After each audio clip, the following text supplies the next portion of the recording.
Hey fourth graders, Mrs. Long here. I am coming to you today to talk to you about solving multi-step word problems. Now I know that word problems get a lot of fourth graders anxious and nervous and not sure what to do. And so today I am going to talk about a couple of really great strategies that you can use to help you break down the word problem, because most of the time it's not that you don't know how to do the math to solve the word problem, but more that you are confused about what math you actually need to do. Now I'm going to talk to you guys about a couple of files that are going to be located in the fourth grade toolkit, and we also are going to be webmailing them out to you before we get to the multi-step word problem live lessons. But the first one is a file, sorry, I'm about to knock everything down on the ground here, that looks like this. This is called the cube strategy. Now this is the strategy that we are actually going to be working through to solve multi-step word problems. I'll hold it up a little bit closer so you guys can see this. You can see that the cube strategy, each letter stands for a step to solving the problems. So the first step is to circle the numbers and units. And when you go through and you circle numbers and units, it's really important to remember that sometimes numbers are written in word form, and sometimes there are words that stand for numbers. For example, the word dozen means 12. So if a problem is talking about them having a dozen donuts, that means that they have 12 donuts. So that word dozen has to be circled as well. Okay. Also, like thinking about like twice or half, that stands for numbers as well. We're going to underline the question because ultimately we need to make sure that at the end of the problem, we've answered the question. One thing that I see students do a lot in multi-step word problems is they actually don't do enough math. There is more than one step and they only do one step, and so they're not actually answering the question that's asked. For B, we are going to box in any math action words or keywords. These are words that tell us, do we need to add, subtract, multiply, or divide? Now I'm going to put this down for a second because this is where our second file that's going to be webmailed out to you comes in. This file includes a poster for addition words, subtraction words, can't turn the page, they're sticking together, multiplication words, and division words. And these are just some of the words that you might see in a word problem that's going to signal this particular operation. And operation is your operations are addition, subtraction, multiplication, and division. So if you see the word and, which you may not think of as a keyword, but if I said that I have 10 oranges and 12 apples, I might need to be adding, all right? Total, in all of these words could signal addition. When we're looking at multiplication, you'll notice that some of them might be similar, and there's some words that are missing off of here. One word that I've mentioned a lot in live lessons is each and every, all right? Each and every would need to be added on here. So what I recommend with this file is that you print it out, or if you don't have a way to print it, copy it down on like a poster board or 4 different pieces of paper, or even a single piece of paper that you split into 4 sections so that you know and can see your addition, subtraction, multiplication, and division keywords. And as you see new words that need to be added on here, add them on. And this will help you to remember these words. Put them up in your area where you're doing your schooling, just like a teacher puts up posters around the classroom that kind of help to give you the information. That's exactly what these are. These are called anchor charts, okay? So these are the words that we're going to be boxing in because they tell us, do we need to add, subtract, multiply, or divide? All right, so now I'm going to go back to this file, and this one I would also recommend either copying down on a piece of paper or printing out and putting up in your schooling area. Our next step is to evaluate and eliminate. Sometimes word problems have extra information that we don't need, and so we can cross that out. I don't do this step a whole lot, just because I've noticed that students tend to cross out information that they do actually need, but we do need to evaluate and determine what steps do I need to do to solve the problem? What do I need to do first? Then what do I need to do next? And then the last step is to show your work and check. If you don't show your work for multi-step problems, I know a lot of students like to do math in their head, and that's okay. But when you have a problem that is 3 or 4 or 5 steps long, that is a lot of math to keep track of in your head, and you really need to be doing it out on a piece of paper. Also, that allows you to go back and check your work. If you've done 4 steps, you can't go back and check and make sure you did step 1 to make sure that you have the correct answer for step 4. So that's our cubes strategy, all right? And we're gonna use this strategy to solve a multi-step word problem. I have it up here on the board. So I have a red marker, and I'm going to go through and I'm going to follow the cube strategy. So again, the first step on the cube strategy is to circle key numbers and units. When I read word problems, by the way, this is another really important tip. I always read it at least 2 times.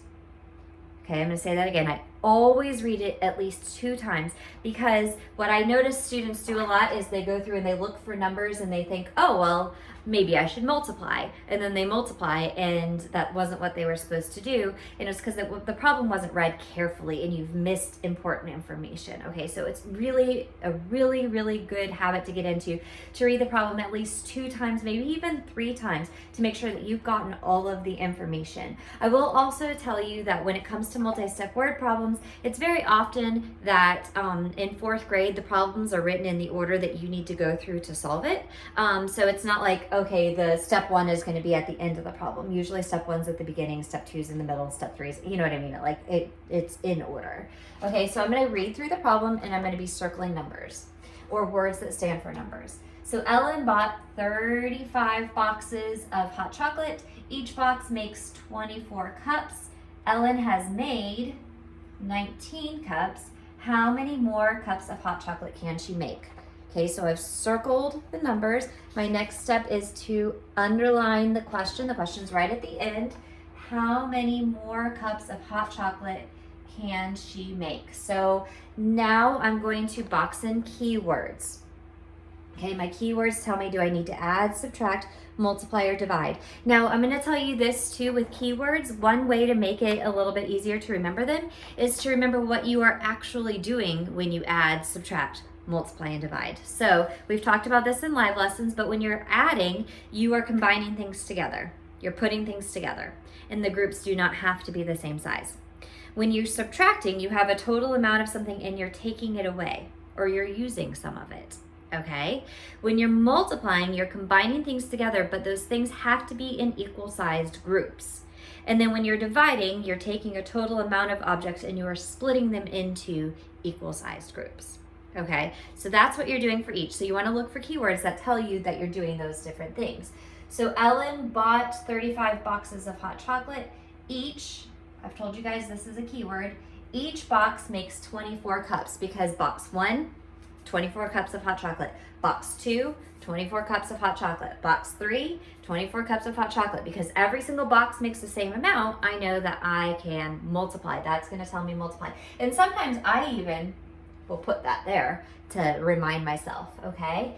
Ellen has made 19 cups. How many more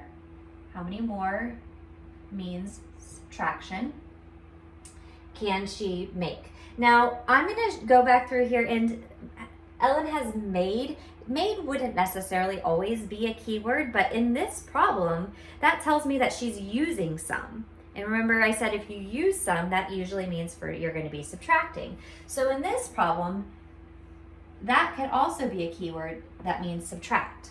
Okay, so I've gone through, she's bought the 35 boxes of hot chocolate. Sometimes it's helped you to picture this in your head. So imagine her going to Publix or Walmart or Target or wherever it is she buys her hot chocolate, and she's carrying up her 24 boxes of hot chocolate to the cashier. The cashier's like, that's a lot of hot chocolate. You must really love this stuff.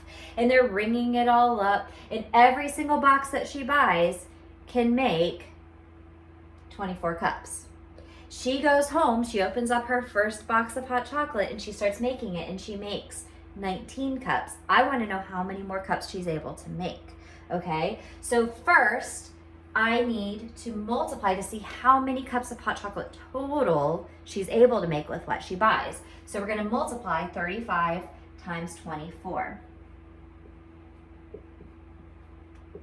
Okay, and I am going to do the area model to multiply, because as you guys know, that is my favorite strategy. You can do a different model if you want to, but this is the one that I'm going to do. So 35, 24. Now I'm not going to talk through how to do the different strategies because those are in other videos. I'm talking through how to solve the word problem today, okay? So 30 times 20. I know that 3 times 2 equals 6 with 2 zeros. All right, 20 times 5. 2 times 5 equals 10 with 1 0. We have 30 times 4. 3 times 4 is 12 with 1 0. And we have 5 times 4, and 5 times 4 equals 20. And then I need to add all of these together.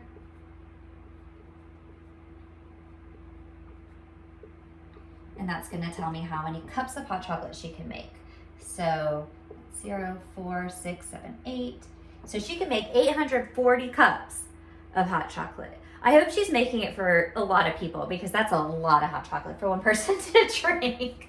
All right, so she can make 840 cups of hot chocolate total. All right, now I know she's made 19. So I'm going to do 840 minus, 19. And that should tell me how many more cups of hot chocolate she can make. All right, so here I have to do some regrouping. I go over to the 4, make that a 3, make this a 10. 10 minus 9 equals 1. 3 minus 1 equals 2. And 8 minus nothing equals 8.